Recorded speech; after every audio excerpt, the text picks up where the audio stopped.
Ça va, je suis... Je voudrais juste accueillir en votre nom à tous Christophe Carèche, député, membre de la commission des finances de l'Assemblée nationale, député de la majorité. Voilà, donc je l'en remercie, lui aussi, il a un emploi du temps que vous pouvez imaginer. Mais voilà, ça ne le dépayse pas, il a un amphithéâtre qui ressemble à l'hémicycle et il a des débats assez vifs. Donc c'est bien parce que ça lui permet d'écouter cette fin de première table ronde, de la deuxième, et puis de conclure. Merci beaucoup. Comme le président Buet doit partir rapidement, je voudrais quand même poursuivre moi, ce que je disais. Finalement, si je vous comprends bien, vous dites qu'il n'y a pas de différence fondamentale entre les différentes façons d'exercer le métier. C'est-à-dire qu'il y a des agents immobiliers, il y a des porteurs de cartes professionnelles, il y a des négociateurs qui sont sous statut de salarié, des négociateurs qui sont sous statut d'agent commercial.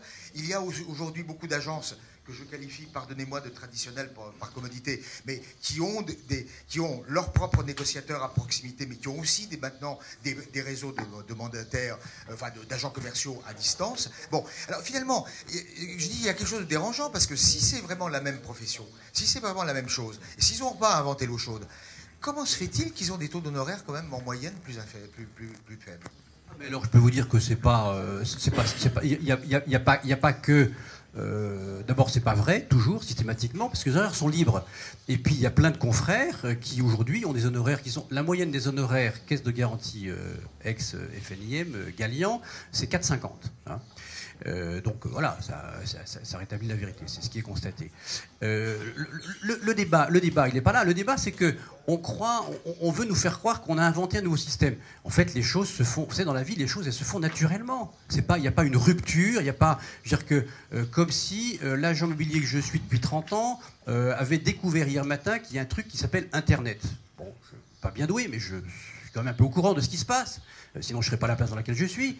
Il y a bien longtemps que... Et puis, s'il vous plaît, Monsieur Papadopoulos, s'il vous plaît, arrêtez de dire agence traditionnelle, agence vitrée, agence ceci, agence cela. Il y a les agences immobilières... J'ai compris, vous l'avez déjà dit. Les agences immobilières, oui, mais je vous l'avez redit. Donc, je me répète.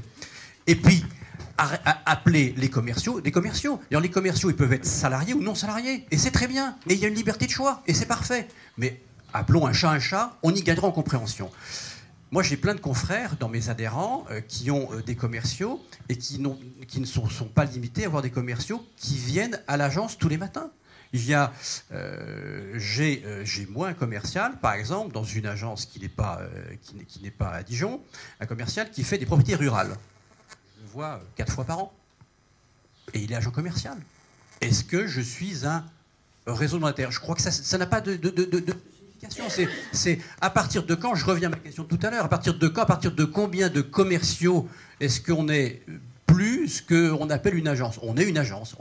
Monsieur est une agence immobilière, je suis une agence immobilière, j'ai des commerciaux, il a des commerciaux, voilà. Maintenant, la question, elle est simple. De temps en temps, il y a des consommateurs qui disent moi, j'ai envie d'avoir une certaine compétence, j'ai envie de pouvoir venir à l'agence, je veux, par exemple, effectivement, pouvoir voir le patron. Moi, j'ai, lundi matin, un rendez-vous qu'un client qui dit moi, j'ai votre commercial, mais je veux vous voir. Voilà, et bien, il peut me voir, c'est tout. Oui, bon. C'est vrai que c'est un peu facile de mettre ça sur le dos des réseaux de mandataires. Hein. Nous, comme on le dit, on est très axé sur la formation, sur la compétence. Et là-dessus, je pense que personne ne pourra nous prendre en défaut. On forme beaucoup plus que beaucoup d'agences. Pas toutes, hein. Il y a des réseaux d'agences qui forment bien. Mais quand même, ce qu'on entend sur le terrain, c'est qu'il y a beaucoup d'agences où il n'y a absolument pas de formation. Dans les réseaux de mandataires, les formations sont obligatoires. Et je voudrais quand même aussi insister sur un point. Quand même, l'immobilier, on le voit dans les sondages, hein, depuis des années et des années, les sondages font que l'agent immobilier est une des professions les plus détestées par les Français. Et ça, c'est pas récent. Les hommes politiques aussi, d'ailleurs. Et oui, c'est sur la même liste. Ils sont à peu près ex-aequo. On a tout aujourd'hui ici. On a des journalistes, on a un homme public et on a des agents immobiliers, donc c'est bien. Non, mais ça, c'est le cas. Mais c'est pas depuis hier. C'est depuis 5 ans, depuis 10 ans. C'est-à-dire, et encore plus détesté que les banquiers et les assureurs. Qui sont là aussi. Voilà. Non, mais est-ce que c'est la faute aux mandataires qui n'existaient pas il y a 5 ans? Est-ce que le fait que les agents immobiliers... ils existaient, ils faisaient 1%. Aujourd'hui, on fait seulement 7% du marché, hein, nous, les réseaux de mandataires. Oui. C'est étude Xerfi. Étude Xerfi, 7% du marché. C'est pas Pacheco. 7% du marché 7% du marché de la transaction immobilière. Ça fait à peu près 25 000 transactions. Oui, Ben, ça fait moins que ça fait ça. Non, 35 000, pardon, 35 000. Ils disent 35 000. Donc on ferait moins que 7% du marché. Mais justement, si on fait moins que 5% du marché... Alors, ce n'est pas le sujet du jour. Non, mais, mais Henri, je finis ma phrase. Si on fait justement moins de 7% du marché, et tu Xerfi, je le redis, c'est 7%, et a fortiori, il y a 5 ans, on n'existait pas, on faisait 1 ou 2% du marché, comment se fait-il que les agents immobiliers soient la profession la plus détestée des Français? Qu'on dise qu'il manque de compétences, qu'on dise qu'il manque de formation, c'est la faute des mandataires? Ou c'est la faute des formations des agences traditionnelles? Voilà. Je pose la question. À vous d'y répondre. La réponse est dans la question. Eh bien, écoutez, moi, je pense que je pense que le marché le dira. On verra l'évolution. Moi, je suis quelqu'un d'ouvert. Je pense que nos professions ont opéré une mutation profonde déjà depuis une dizaine d'années. Il n'y a pas une révolution. On n'a pas inventé des trucs, des schémas, etc. Les choses se sont énormément complexifiées et ont changé énormément. Dans le métier de la copropriété également.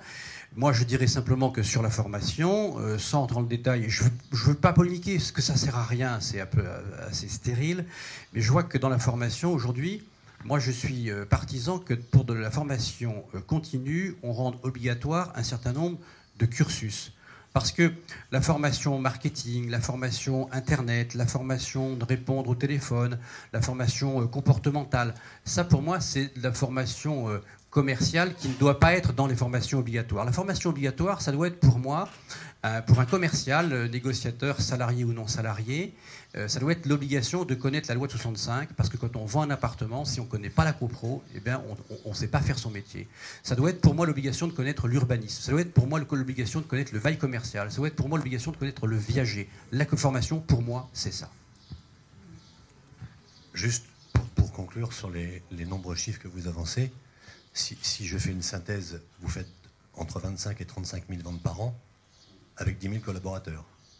Donc si je divise l'un par l'autre, ça fait en moyenne 3,5 ventes par collaborateur. Avec une commission moyenne de 9 000 €, si on est un peu généreux, fait qu'en moyenne un collaborateur chez vous, il fait 9 000 x 4, soit 36 000 € de chiffre d'affaires par an. C'est ça le... Oui, c'est à peu près ça. Finissez votre... mais chez nous, on lui donne en moyenne 80%, donc il est à peu près à 28 000 €. Alors que chez vous, effectivement, ils vont faire peut-être un peu plus de chiffres. Mais attendez, monsieur... Ne me posez pas... Je vous questionne gentiment pour comprendre les choses. Mais attendez, je ne suis pas en train de vous dire que vous êtes meilleur que moi, mais moi, c'est pas le problème. J'essaie de comprendre, c'est tout. Mais donc, je suis désolé, 28 000 € de rémunération, c'est plutôt pas mal aujourd'hui par les temps qui courent, surtout pour des gens qui, pour la plupart, sont en reconversion, habitent dans des zones rurales ou dans des petites villes de province. Je suis désolé, il y en a beaucoup qui aimeraient toucher 28 000 € annuels. Brut avant les charges. Brut avant 25% de charges. Donc effectivement, net, on est à 24%. Voilà. Bon, on retient en tout cas qu'il y a effectivement deux modèles économiques. On peut imaginer aussi, je ne relance pas le débat là-dessus, ça mériterait un autre colloque, que les modèles économiques se rapprochent. Je pense qu'on a retenu que vous, ni l'un ni les autres ne souhaitaient opposer les modèles et n'aimaient pas ce clivage. Bon, merci de votre franchise, de la vivacité des débats.